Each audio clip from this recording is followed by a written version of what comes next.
Welcome back to our channel. Today we explore a tragic and disturbing case that highlights the dark complexities of family dynamics, the human capacity for violence, and the struggle for truth in the face of overwhelming emotional turmoil. This is the story of Professor Yasutaka Fujimori, a once respected academic whose life spiraled into chaos, leading to a series of events that would forever haunt his family and community.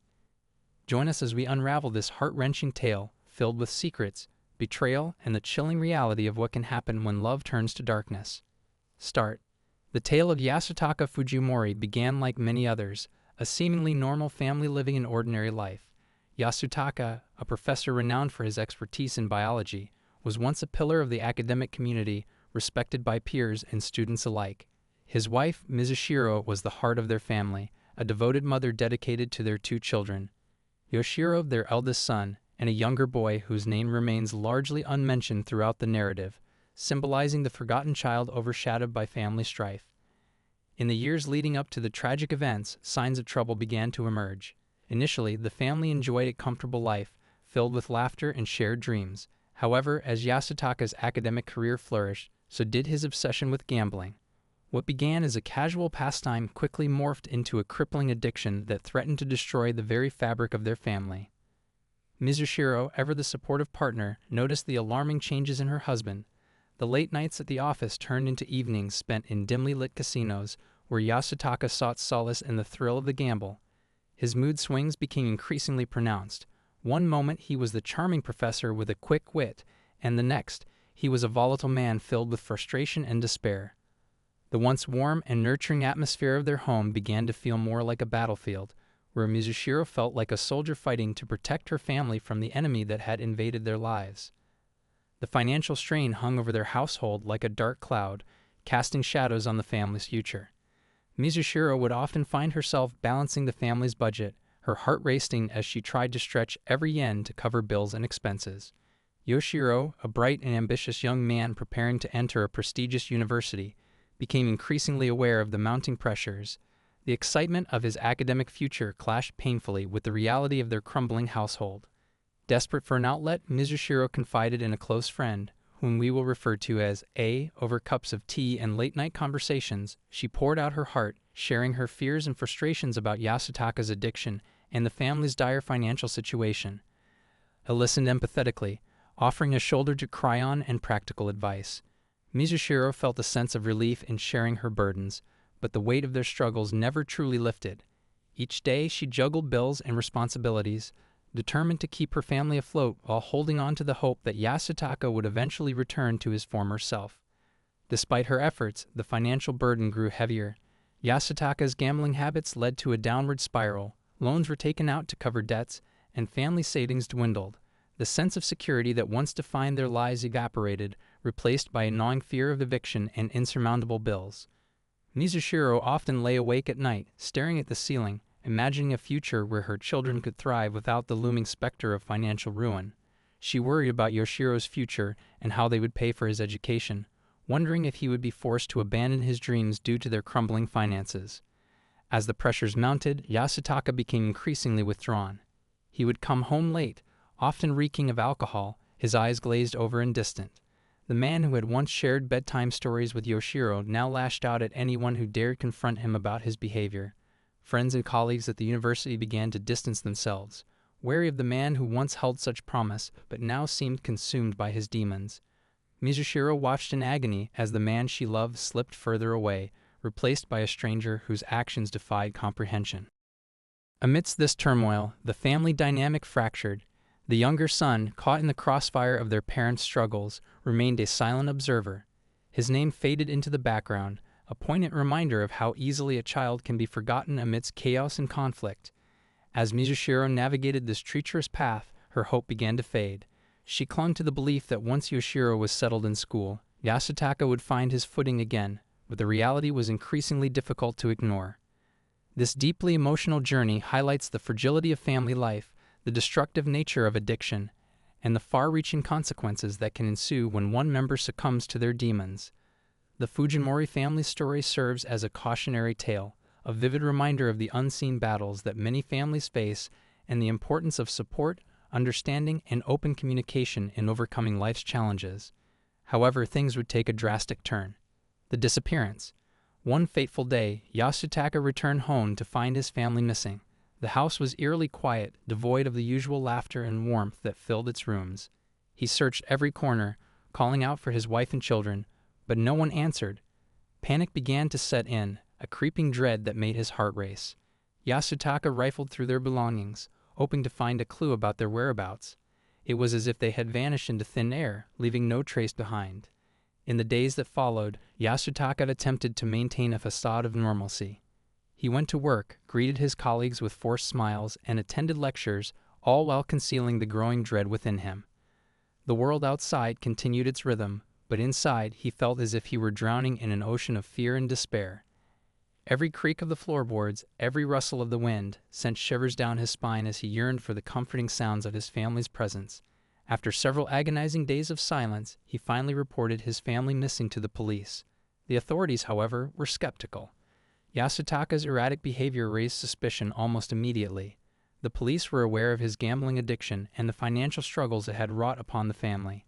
As they delved deeper into the investigation, they discovered that Yasutaka had a troubling history marked by instability, financial, emotional, and familial.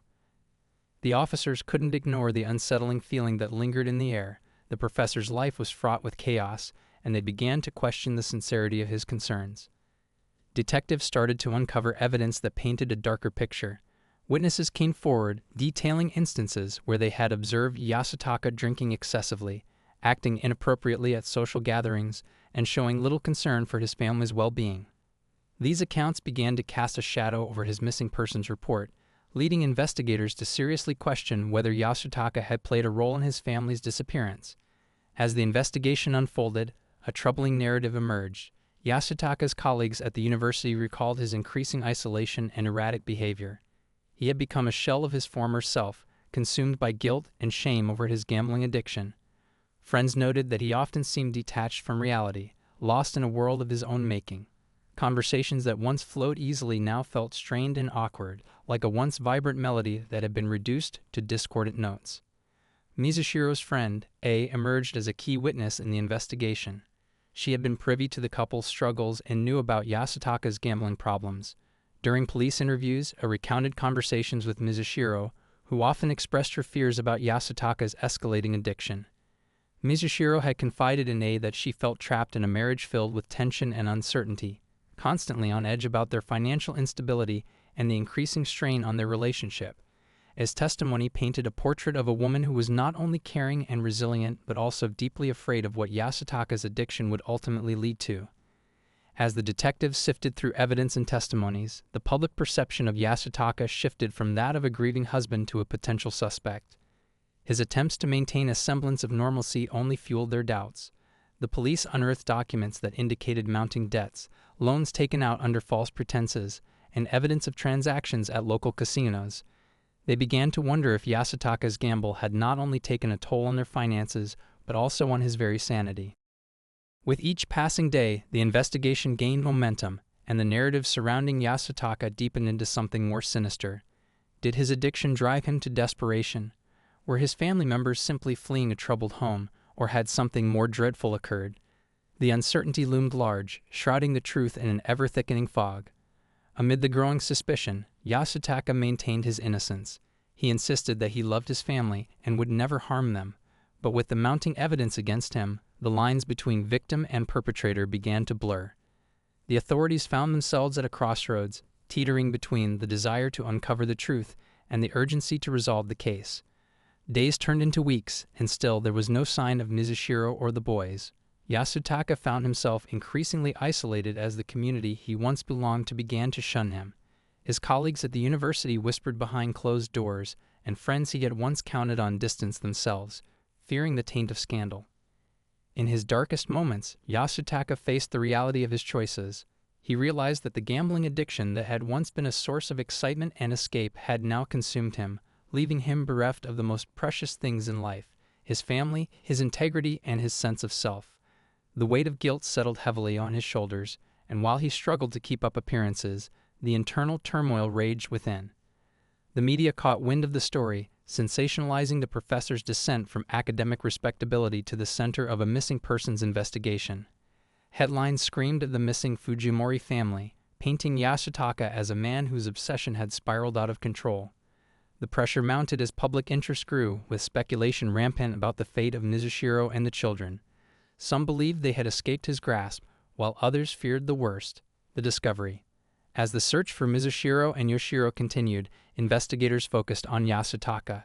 They began scrutinizing his past, uncovering a pattern of deceit and betrayal that painted a troubling picture.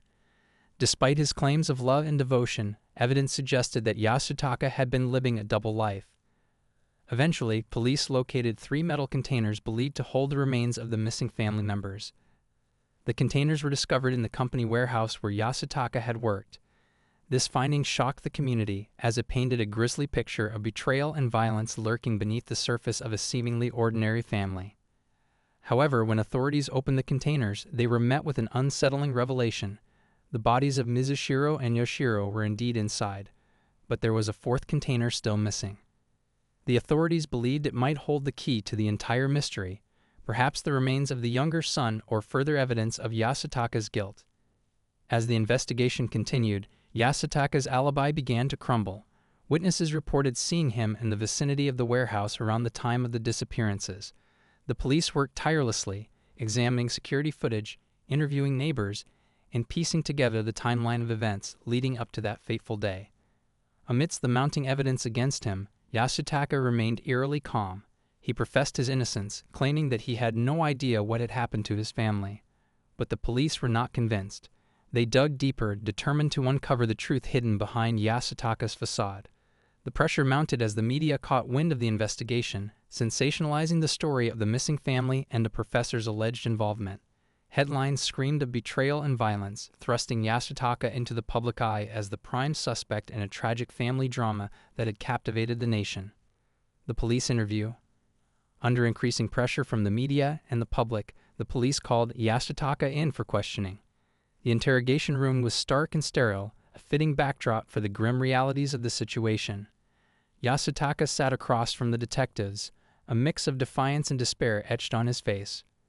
"Where were you on the night your family disappeared?" the lead investigator asked, his tone firm but composed. Yasutaka hesitated, his eyes darting around the room as he searched for the right words. "I was at home, alone," he replied, a hint of defensiveness creeping into his voice. "Alone?" the investigator pressed. "You expect us to believe that? Neighbors reported hearing shouting coming from your apartment that night." Yasutaka's expression shifted, anger flaring in his eyes. "I told you we had an argument. It doesn't mean I killed them." As the interrogation continued, detectives methodically presented their evidence, weaving a narrative that painted Yasutaka as a man driven to desperation by his circumstances. They revealed details about his gambling debts, insinuating that he may have acted out of financial desperation. Yasutaka grew increasingly agitated, denying any wrongdoing while simultaneously revealing cracks in his carefully constructed story. "Why didn't you report them missing sooner?" the investigator pressed, sensing weakness in Yasutaka's defense. "I thought they'd come back," Yasutaka snapped, his voice rising. "I didn't want to cause a scene." The tension in the room was palpable. Yasutaka's once calm demeanor unraveled as the weight of the evidence bore down on him. With each new detail the detectives revealed, his composure slipped further away, revealing a man in crisis, desperately clinging to a narrative of innocence that felt increasingly untenable. The younger son's testimony. As the investigation unfolded, the police turned their attention to Yasutaka's younger son.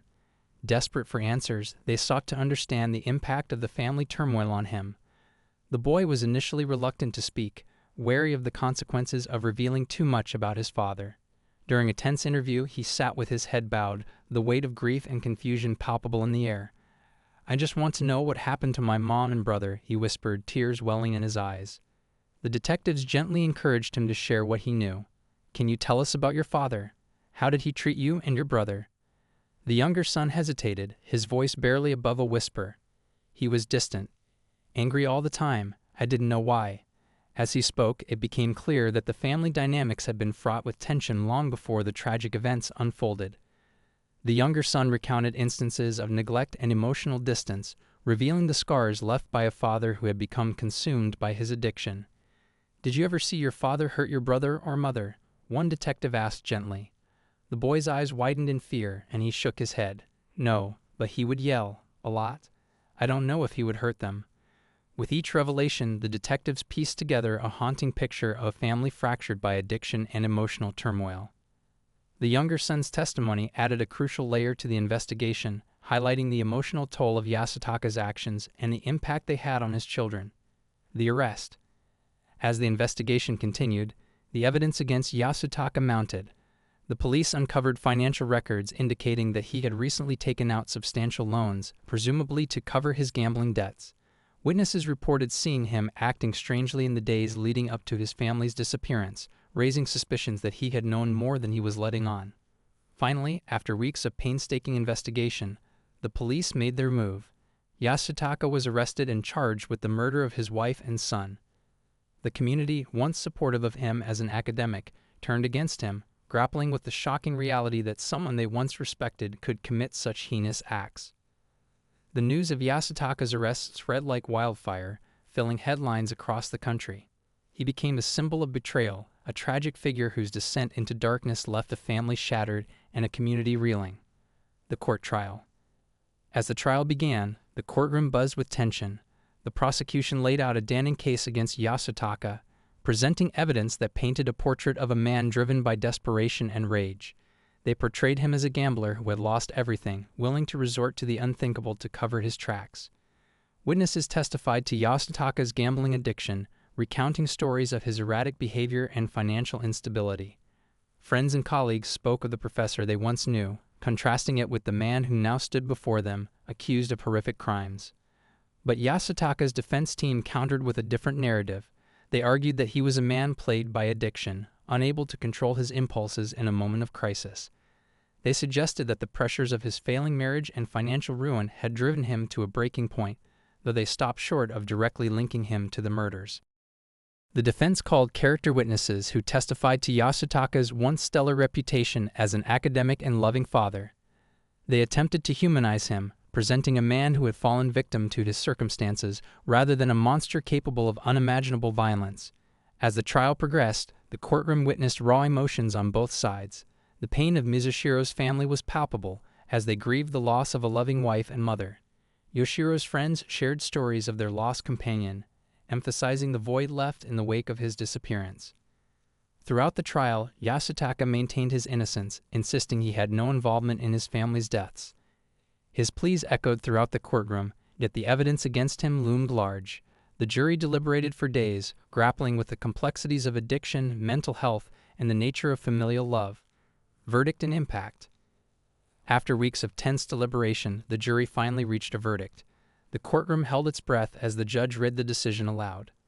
"We find the defendant, Yasutaka Fujimori, guilty of the murder of his wife and son." Gasps filled the room, a mix of relief and sorrow washing over the spectators. The judge sentenced Yasutaka to life in prison without the possibility of parole, a decision met with both applause and tears from those affected by the tragedy. In the aftermath of the trial, the community struggled to heal. The once close-knit neighborhood was forever altered, grappling with the haunting reality that a respected professor could commit such unspeakable acts. Support groups sprang up for families affected by addiction, and discussions surrounding mental health became a priority in the community. Mizushiro's family took on the mantle of advocating for mental health awareness, sharing their story in hopes of preventing similar tragedies from occurring in the future. They urged people to recognize the signs of addiction and to seek help before it was too late. The younger son, now living with relatives, faced an uncertain future. The trauma of his family's loss lingered, shaping his journey as he sought to find a way to move forward. Despite the pain, he found solace in support groups, surrounded by others who had experienced loss and trauma. Conclusion. The story of Yasutaka Fujimori serves as a chilling reminder of the complexities of human relationships and the devastating impact of addiction. It underscores the need for compassion, understanding, and support for those grappling with their demons. In a world often quick to judge, it's essential to remember that behind every tragedy lies a web of emotions and experiences that can shape a person's actions.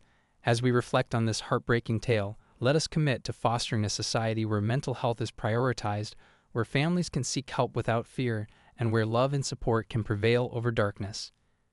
Thank you for joining us on this difficult journey. If you found this story impactful, please like, share, and subscribe for more content. Together, we can raise awareness and support those affected by similar struggles.